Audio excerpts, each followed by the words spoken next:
On est dans un contexte de fête annuelle, là où tout le peuple venait offrir des sacrifices et partager un repas devant Dieu. C'était un moment de joie, c'était un moment où les gens dansaient. Mais Anne, au lieu de danser, Anne, au lieu de fêter avec tout le monde, Anne part au temple.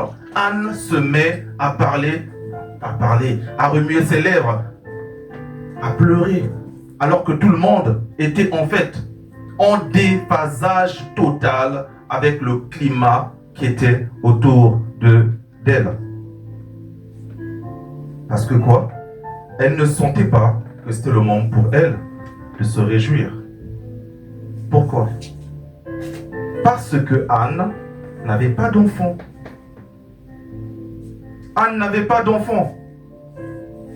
Anne n'avait pas d'enfant. Et donc ce jour-là, elle s'est dit, je ne peux pas les fêter alors que j'ai ce problème-là que j'ai à régler.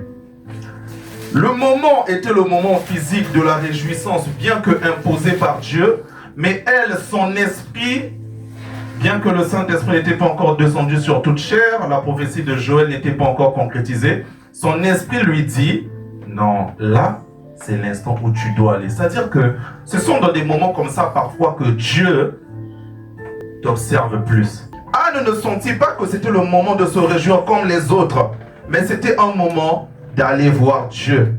Son entourage ne comprenait pas. Son mari essayait de consoler Anne. Même le sacrificateur lui-même ne comprenait pas. J'insiste encore sur un point. Ici, on voit comment le sacrificateur Élie lui-même s'est trompé. Il a dit que Anne était ivre. Mais Anne savait dans son cœur que c'était le moment fixé par Dieu pour sa délivrance. Ou du moins, que ce n'était pas le moment de fêter. Certaines fois, les gens pourront aller à la fête. Toi, tu dois rester chez toi. Amen.